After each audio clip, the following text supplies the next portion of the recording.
Olá, moçada. Vamos iniciar a disciplina de Física 2,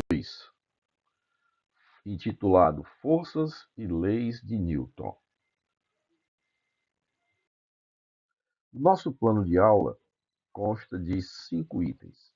Primeiro, vamos entender o que é força, a interação e a força, algumas forças especiais, a primeira lei de Newton, a segunda lei de Newton e a terceira lei de Newton.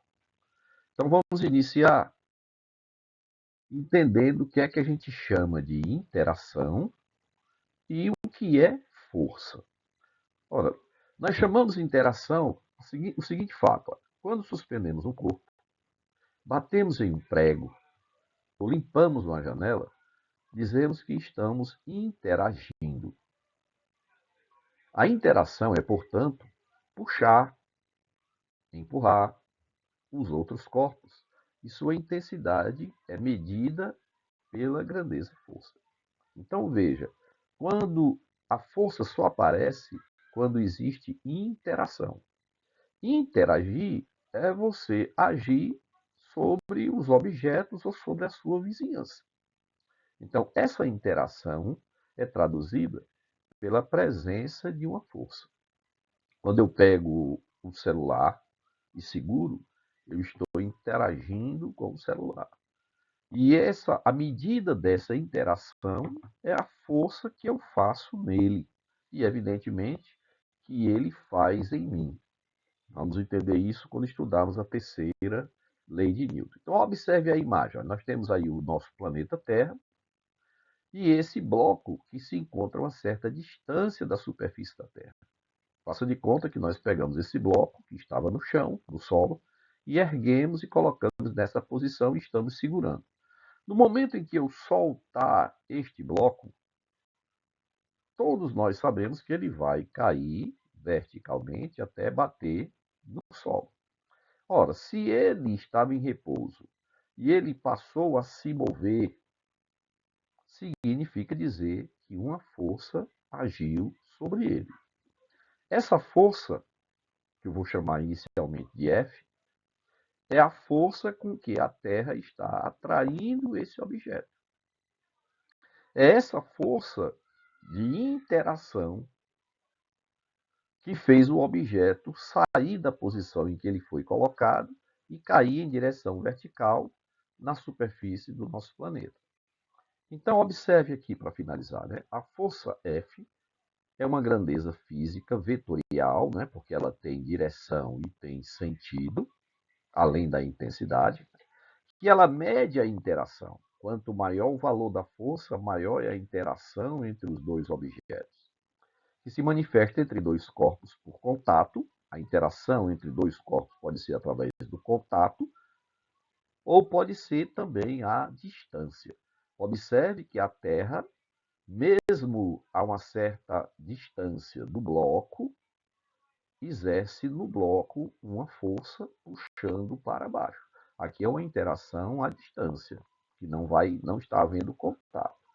Porém, na hora que o bloco atinge a superfície do planeta, então passa a ter, além dessa força F, a força de contato. Então, vai agir sobre o bloco duas forças, né? Nós vamos já estudá-las separadamente. Tipos de força, né? Como foi mencionado no item anterior, no slide anterior, nós temos as forças de contato, que são aquelas que aparecem pelo contato direto entre dois corpos, né? Entre o agente e o corpo. Olha o exemplo, né? Uma bola atingindo o rosto de um atleta. Um rapaz que está segurando uma pedra grande, né? Em cima de uma rocha. Então, aqui são forças de contato. O contato do rapaz com a pedra, o contato do rapaz com a rocha e o contato da pedra com a rocha. Então, nós temos três forças de contato aqui. E temos uma força de campo, né? Que é a força com que a Terra está puxando essa pedra, né? Se o rapaz soltar a pedra, ela vai rolar para baixo, até chegar em algum obstáculo que a segure. Aqui nós temos a força de contato entre a bola e o rosto do rapaz. Observe que essa imagem mostra a bola deformada, assim como mostra também deformado o rosto do rapaz pelo impacto, né, entre a bola e o rosto do rapaz. Então, são duas forças de contato, dois exemplos de força de contato. As forças de campo, como nós já mencionamos aqui, né, a força com a terra e o bloco, são aquelas que aparecem pela distância, sem haver o contato direto entre os dois, né? Então veja dois exemplos, né? Eu tenho um ímã em forma de ferradura que está atraindo um prego. Então o que é que nós vamos ver aqui? O ímã vai exercer do prego uma força que vai puxar o prego para cima do ímã. E, consequentemente, o ímã vai ser puxado também pelo prego. E aqui nós temos a força entre o planeta e o objeto, né? E a caixinha. Então nós temos a Terra atrai o bloco, a Terra atrai o objeto, que está a uma certa altura, e pela terceira lei de Newton, que nós vamos discutir em breve, o bloco também atrai a Terra. As forças, vamos logo ficar lembrando disso, né? As forças aparecem sempre aos pares. Nunca aparece uma força única. Sempre a interação entre dois corpos é que faz surgir a força. E essa força age nos dois corpos. E o prego e o ímã, né? Essa é a força magnética, né? Que é a força gerada por um ímã. E aqui é a força gravitacional, a força com que a Terra atrai o objeto, a gente chama de força gravitacional, Fg. E aqui a força magnética, que é a força do ímã sobre o prego e a força do prego sobre o ímã. Veja que essas forças são de atração, né? Força de atração. Depois nós vamos ver situações onde a gente vai observar forças de repulsão, mas isso não vai ser na mecânica, né? Mas nós só vamos ver força de repulsão quando a gente estiver estudando eletricidade. Algumas forças especiais, importantíssimo a gente entender cada uma delas. Então nós temos as forças especiais de contato. Nós temos a força de atrito. Todo mundo já tem uma ideia, né, natural sobre isso. Depois nós vamos nos aprofundar. A força normal. Vamos já entender o que é que a gente vai chamar de força normal. E a força de tração. Força exercida por um cordão, por uma corda, né? Vamos já entender bem direitinho o que é isso. Vamos explicar separadamente cada uma delas. E as forças de campo, nós temos também três. A força gravitacional, que nós vamos chamar de peso e representar pela letra P. A força elétrica, que são forças que aparecem quando nós temos a presença de cargas elétricas. E a força magnética, que é quando nós temos a presença de ímãs, a força magnética. Então, são três forças de campo.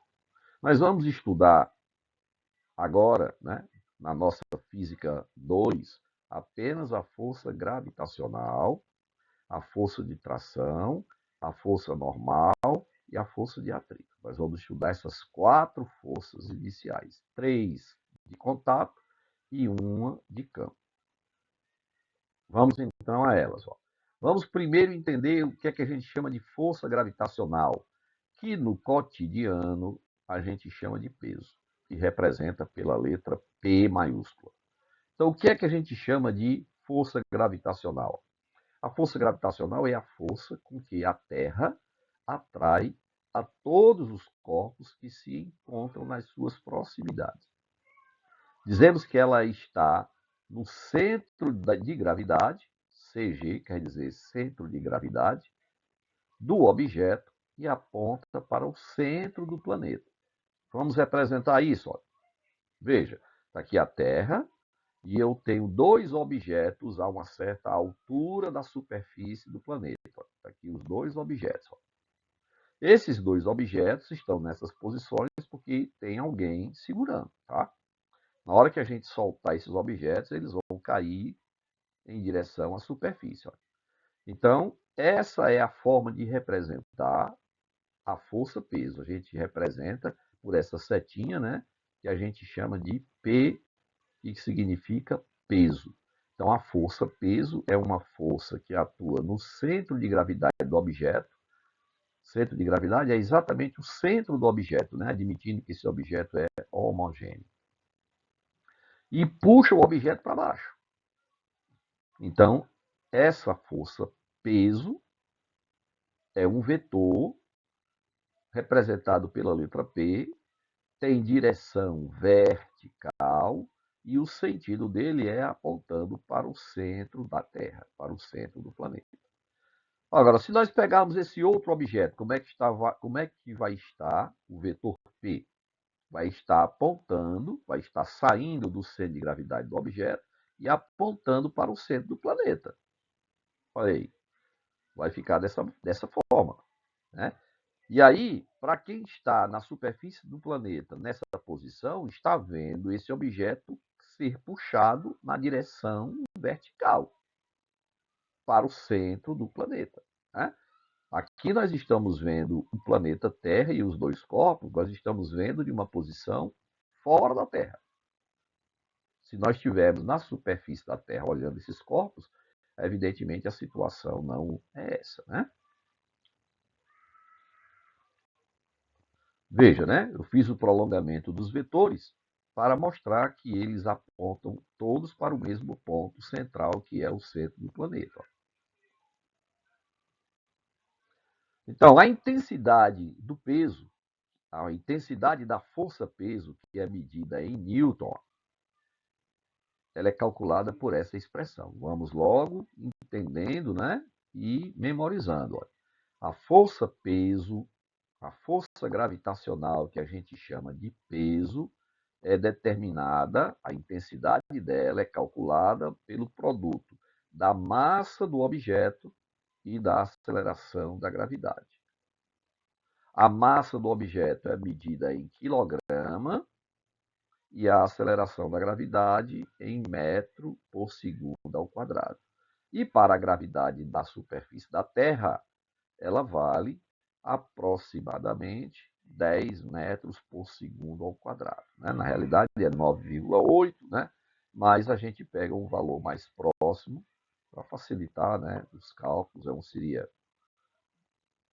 10 metros por segundo ao quadrado. Tranquilo? Não vamos esquecer isso, né? Vamos então estudar agora a força normal. O que é que a gente chama de força normal?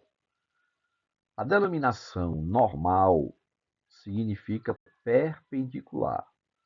E perpendicular significa 90 graus. Né? Um vetor que vai fazer uma inclinação, que vai ter uma inclinação de 90 graus em relação à superfície de contato.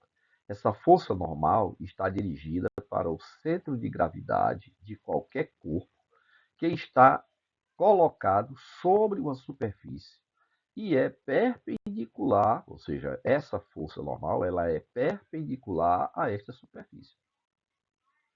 A menos que o bloco seja tão pesado que a superfície se rompa, né? Você colocar um papel e ao colocar uma caixa em cima do papel, a caixa rasgar o papel em função do seu peso, né? Aí não vai ter força normal por ocasião do rompimento do papel, né? Então é preciso que o objeto apoiado numa superfície, essa superfície resista ao peso do objeto, à presença do objeto, né? A compressão que o objeto vai exercer sobre essa mesa. Vamos então ver uma representação, né? Aquela representação da Terra e do bloco, né? A Terra exerce uma força vertical para baixo, sobre o bloco. O bloco exerce uma força vertical para cima no centro da Terra. E aí, se você colocar uma mesa apoiada na superfície da Terra e liberar o bloco, liberar essa caixa, ela vai descer e vai encostar na mesa. Na hora que ela encosta na mesa, ela exerce uma compressão na mesa para baixo e a mesa exerce uma força de reação para cima. A força que a mesa exerce na caixa, impedindo que a caixa entre na mesa. A gente vai chamar essa força de normal. Ela é representada por um vetor N, perpendicular, ou seja, forma um ângulo de 90 graus com a mesa, e o sentido dele é para cima. Essa força N, N' para baixo, apontando para o centro do planeta, apontando perpendicular à mesa, né, e para baixo, não necessariamente para o centro do planeta, essa força é a força que a caixa está fazendo na mesa, que nós não vamos representar na hora de resolver os nossos problemas, né? Porque eu estou representando aqui e agora só para que você entenda que a caixa faz força na mesa e a mesa faz força na caixa. Na hora de resolver os problemas, nós vamos estudar o movimento da caixa, a situação de equilíbrio da caixa. Então, nós não vamos representar essa força N'. Vamos representar só a força N que a mesa faz na caixa. Porém, se essa mesa tivesse inclinada, e na hora que a caixa encostasse na mesa, observe que a força normal vai continuar sendo perpendicular à superfície da mesa, embora para a nossa visão a mesa esteja oblíqua. A mesa está oblíqua para nós, né? Mas a força normal vai continuar sempre perpendicular à superfície da mesa. Né? Veja que essa força N vai passar até, o prolongamento dela passa pelo centro do planeta. Vamos agora estudar a força de tração, que nós vamos representar pela letra T. Ó. Então, o que é a força de tração? Nós chamamos de tração as forças internas que surgem nos cordões, né, nos fios, nas cordas, nos arames, correntes e similares. Se manifestam como uma resistência ao alongamento destes objetos, né, destes cordões, destas correntes. Né? Ela é uma resistência ao alongamento. Estes corpos só transmitem forças quando estão tensos, quando estão sendo puxados nas duas pontas, né, em sentidos opostos. Bom, no sentido de alongar o cordão, alongar o arame. Vamos fazer uma representação. Ó. Suponha que aqui em branco eu tenho o teto, que pode ser a viga, né, de um terraço, um cordão, uma corda, e na ponta, na outra ponta da corda, eu tenho uma caixa.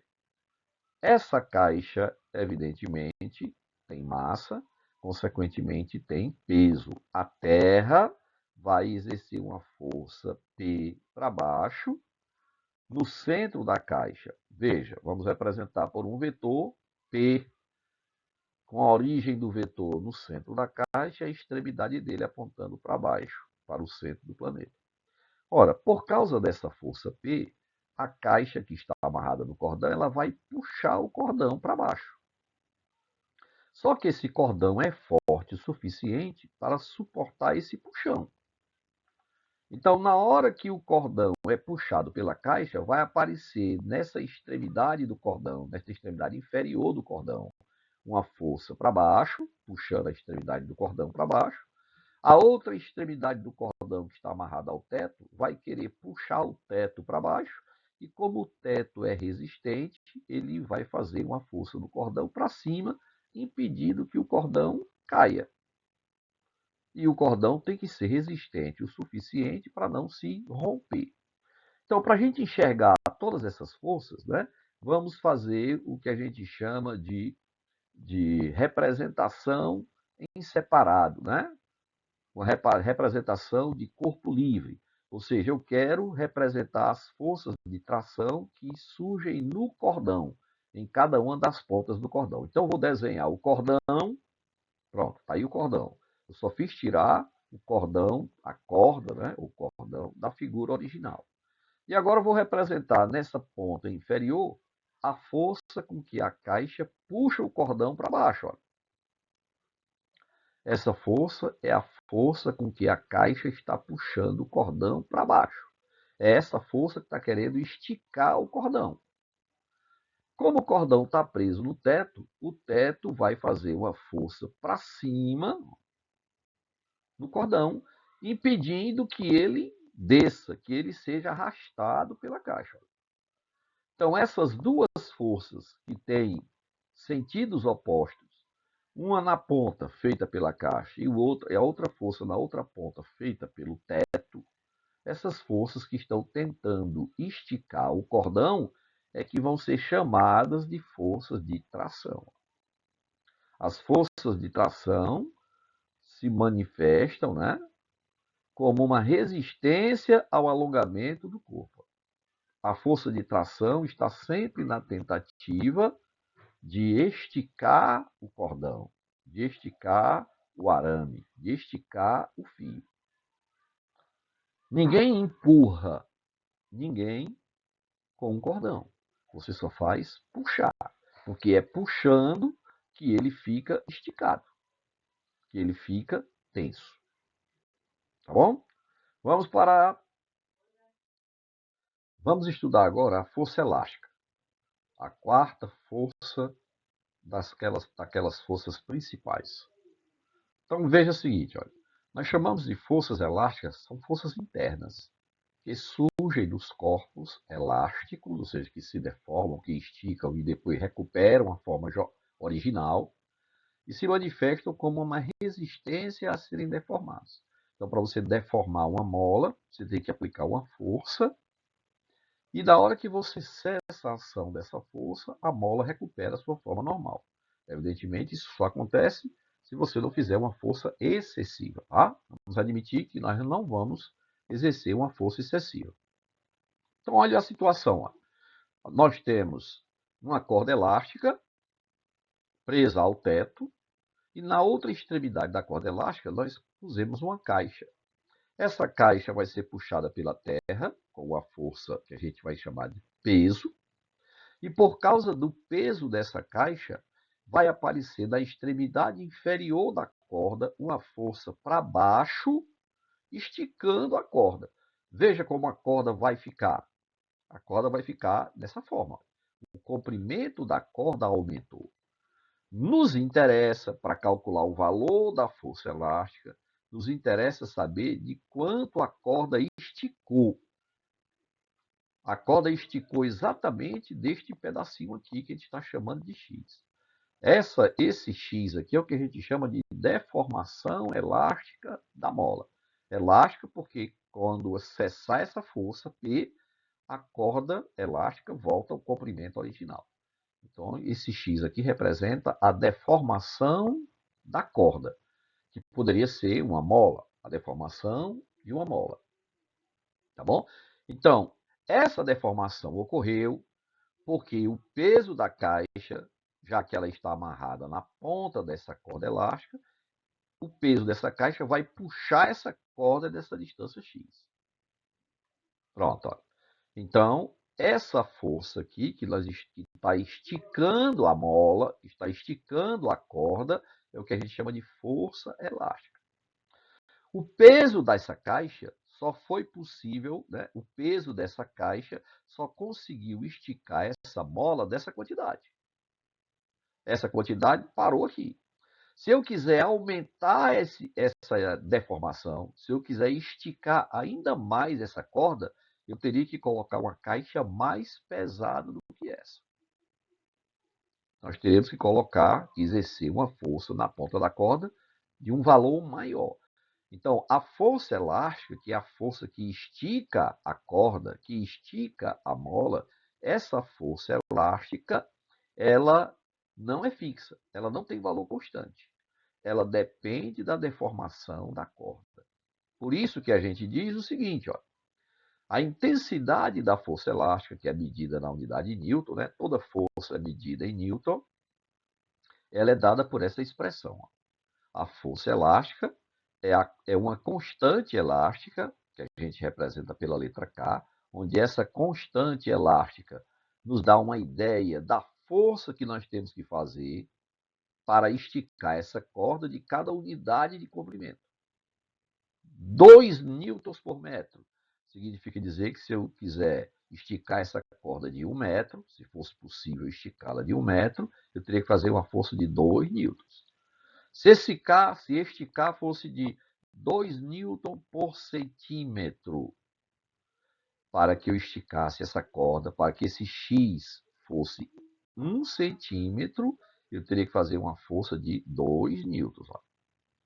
Então, o valor dessa força e o valor dessa deformação vai depender da constante elástica da mola. Vai depender do K, que a gente chama de constante elástica da mola ou constante de força da mola. Ok? É a grandeza que é característica de cada mola e que nos informa a intensidade da força que você precisa fazer na corda, na ponta da corda ou na ponta da mola, para que ela se deforme de 1 centímetro, de 1 metro, de 1 milímetro, né? Depende da unidade do K que você estiver usando na questão. Lembrar que numa corda elástica, só vai ter força elástica se ela for esticada. Mas numa mola, eu posso ter força elástica numa mola, tanto esticando a mola, como comprimindo a mola, tá? Eu coloquei aqui uma corda, a corda só faz esticar, né, para que ela exerça uma força elástica. Esse X é a deformação da mola, que é medida em metro, ou em centímetro, ou em milímetro. E aí essa unidade metro tem que estar de acordo com essa unidade de comprimento da constante. Se na constante K esse M for cm, centímetro, esse M aqui tem que passar para centímetro também. Se nessa constante K, no lugar de M, for mm, quer dizer, milímetro, este M aqui tem que passar para milímetro, mm. Então, a unidade do X tem que estar coerente com a unidade de comprimento do K. Newton por metro, Newton por centímetro, Newton por milímetro. Vai depender do X, tá bom? O X tem que estar de acordo com a unidade do K. Tranquilo? Vamos então à força de atrito. Atrito. Ó. A força de atrito, que nós vamos estudar detalhadamente em breve, ó, nós vamos apenas fazer um estudo superficial agora, para a gente entender o que ela é. Todos os corpos materiais apresentam em suas superfícies, uma superfície áspera, rugosidades que geram uma resistência ou oposição ao deslizamento. Então, a força de atrito é uma força que está em oposição ao deslizamento. Então, veja que ela está atuando sempre no sentido que se opõe ao deslizamento do objeto, à tendência de movimento de uma superfície sobre a outra. Esta ou essa oposição se manifesta através de uma força que nós vamos representar pelo símbolo FAT, paralela à superfície de contato e perpendicular à força normal. A força de atrito ela é sempre perpendicular à força normal que a superfície de contato exerce sobre o objeto que está deslizando sobre a superfície. Veja, vamos pegar esta superfície horizontal e vamos colocar uma caixa sobre esta superfície horizontal. Ora, como esta superfície é horizontal, nós já temos, e a caixa está em contato com a superfície, nós já temos duas forças aqui, uma de campo e outra de contato, exercidas sobre a caixa. Essa caixa está sofrendo ação de duas forças, né? Por coincidência, são forças verticais, porque a superfície é horizontal. Vamos lá, quais são elas? Primeiro, a força da gravidade, né? A força peso, que puxa a caixa para baixo, para o centro do planeta. Como a caixa está em cima da mesa, em contato com a mesa, e a mesa não vai deixar essa caixa entrar, então a mesa vai exercer sobre a caixa uma força vertical para cima, é a força normal. Veja que a força N está se opondo à força P. Ambas, N e P, estão agindo na caixa por corpos diferentes. Veja, a força P foi exercida pela Terra sobre a caixa. E a força N foi exercida pela mesa sobre a caixa. Então, dois objetos distintos, Terra e mesa e superfície, exercendo forças em um mesmo corpo ao mesmo tempo. Normal e peso. Aí eu agora exerço sobre a caixa uma força no sentido de empurrar essa caixa. Ora, na hora que eu aplico essa força, que eu estou chamando de força motora, porque ela tende a mover a caixa sobre a mesa, na hora que eu aplico essa força, vai aparecer na caixa, exercida pela mesa, uma força contrária, ó, paralela à mesa, e no sentido contrário à tendência de deslizamento dessa caixa.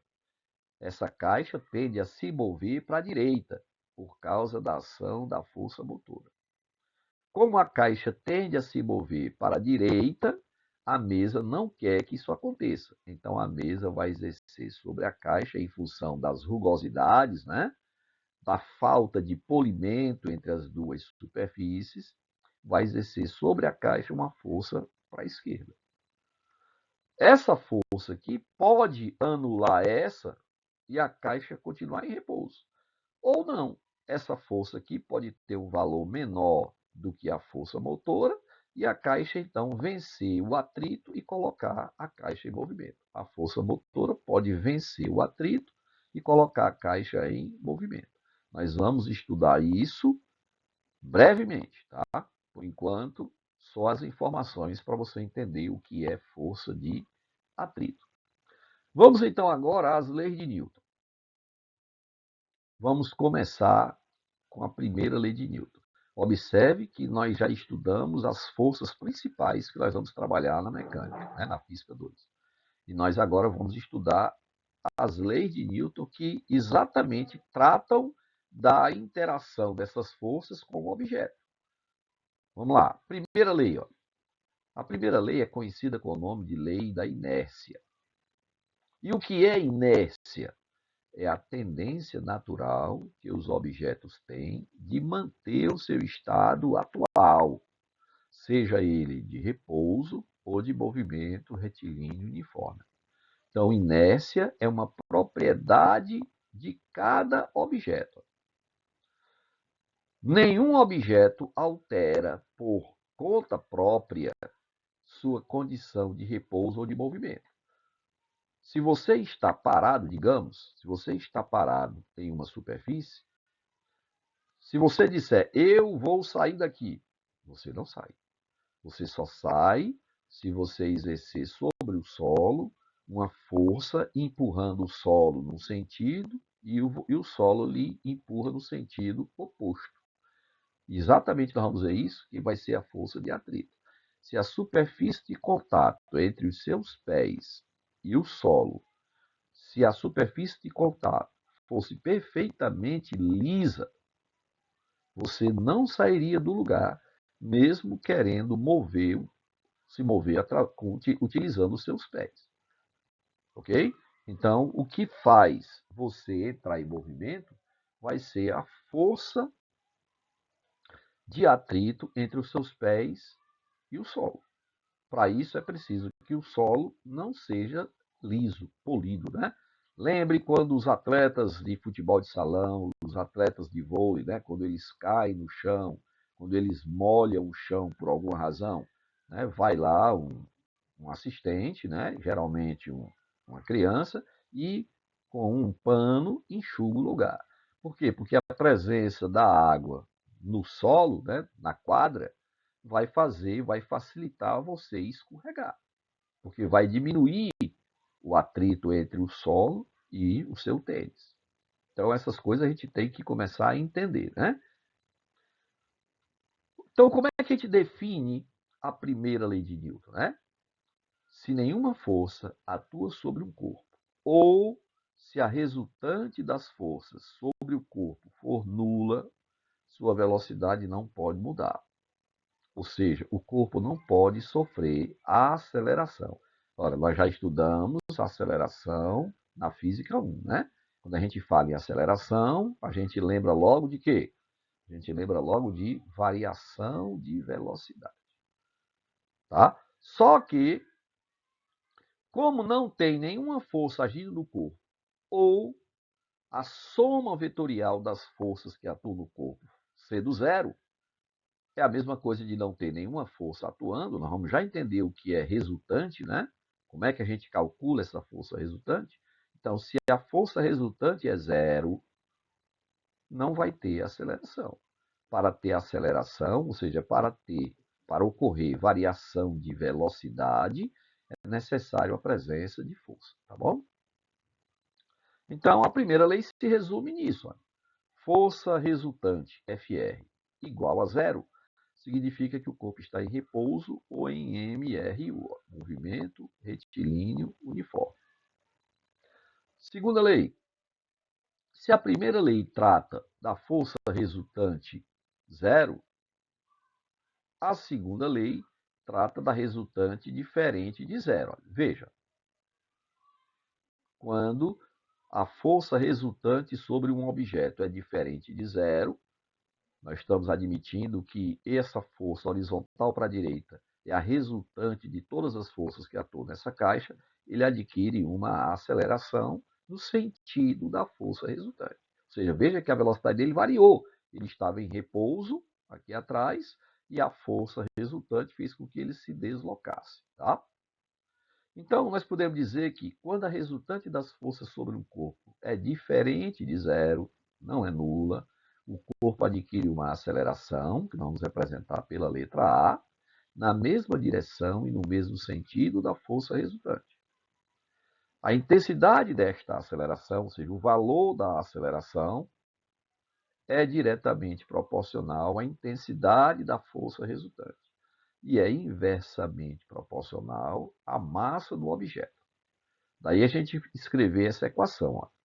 O valor da aceleração A vai ser a divisão entre a força resultante e a massa. Então, quanto maior o valor da força resultante para uma mesma massa, quanto maior a força resultante, maior a aceleração. Consequentemente, quanto maior a massa do objeto, menor a aceleração. Por isso que nós dizemos que a aceleração é diretamente proporcional à força resultante, diretamente proporcional. Quando aumenta a força resultante, aumenta a aceleração, mas a aceleração é inversamente proporcional à massa. Quando a massa do objeto aumenta, a aceleração diminui. Desta equação, nós podemos escrever a equação que é mais conhecida, né? Que é FR igual a MA. Tá bom? Essa equação é idêntica a essa, né? Apenas escrita de uma forma diferente. Essa equação tem o A explicitado e aqui a força resultante, né, é que está explicitada em relação ao produto MA. Tudo bem? Vamos então à terceira lei. A terceira lei de Newton. Observe aí a imagem. A terceira lei de Newton vai tratar da ação e da reação entre dois objetos que estão em contato. Veja, o soco que este punho está dando no rosto, né, de um lutador, de uma pessoa, de um homem, né? Veja, o soco está exercendo, né, o punho do agressor está exercendo uma força na cabeça, né, do agredido, que chama essa força de ação, e a cabeça do agredido, o rosto do agredido, vai exercer uma força sobre o agressor. Essas forças têm a mesma intensidade. Nós vamos já mostrar um vídeo que vai provar como isso é verdadeiro. Outra situação, né? A bola e o rosto do atleta. Olha.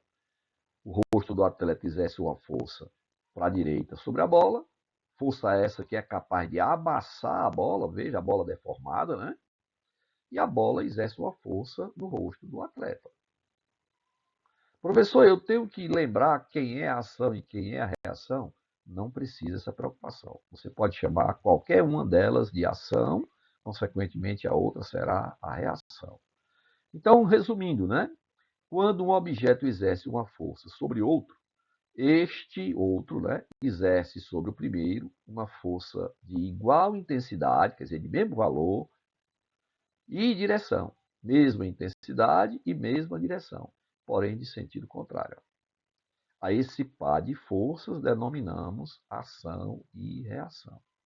E aí a gente tem que lembrar disso, né? O valor da força de ação é igual ao valor da força de reação. Ok? O valor da ação tem o mesmo valor da reação. Vamos então fazer agora um resumo, né, das três leis de Newton, né, para que a gente tenha sempre em mente. Ó. A primeira lei se caracteriza por isso, né? Ó, o corpo está em repouso ou em MRU. Sempre que isto aqui acontecer, sempre que a força resultante for igual a zero, o corpo estará em repouso ou em movimento retilíneo uniforme, ou seja, velocidade constante em linha reta. A segunda lei, quando a força resultante é diferente de zero, você vai ter isso, ó, força resultante igual a MA.